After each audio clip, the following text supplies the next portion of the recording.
धावदा वडाळी रस्त्याची दयनीय अवस्था, तात्काळ दुरुस्तीची मागणी। भोकरदन तालुक्यातील धावदा ते वडाळी या सुमारे 4 किलोमीटर लांबीच्या रस्त्याची दुरवस्था दिवसेंदिवस भीषण होत चालली आहे। रस्त्यावर ठिकठिकाणी मोठमोठे खड्डे पडल्याने नागरिक, पादचारी तसेच वाहनधारकांचे हाल होत आहेत।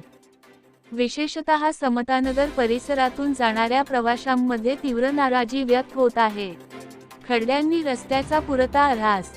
धावदा येथील मोठी वेशीतील मारुती मंदिरापासून ते समतानगरपर्यंत रस्त्याची अवस्था अतिशय बिकट झाली आहे।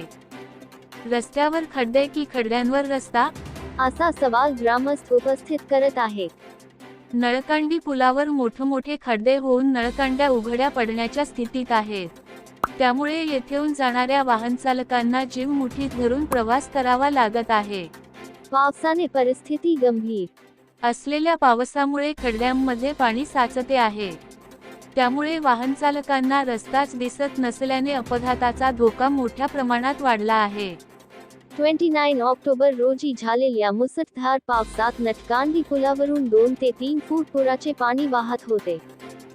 त्यामुळे काही काळ वाहतूक पूर्णपणे ठप्प झाली होती। 100 पेक्षा जास्त किरकोळ अपघात। ग्रामस्थांच्या माहितीनुसार खराब रस्त्यामुळे मागील काही महिन्यांत 100हून अधिक दुचाकींचे किरकोळ अपघात घडले आहेत। पादचारी व वाहनचालक दोघांनाही या रस्त्यामुळे प्रचंड मनस्ताप सहन करावा लागत आहे। प्रशासनाकडे वारंवार तक्रारी, तरीही दखल नाही। धावदा वडाळी रस्त्याच्या दुरवस्थेबाबत ग्रामस्थांनी अनेकदा सार्वजनिक बांधकाम विभाग, भोकरदन आणि जिल्हा परिषद बांधकाम विभाग, जालना यांचे लक्ष वेधले, मात्र अद्याप कोणतीही दुरुस्ती न झाल्याने ग्रामस्थांत मोठी नाराजी आहे। तात्काळ दुरुस्तीची जोरदार मागणी। खड्ड्यांमुळे कधीही मोठा अपघात होण्याची शक्यता वर्तवली जात आहे।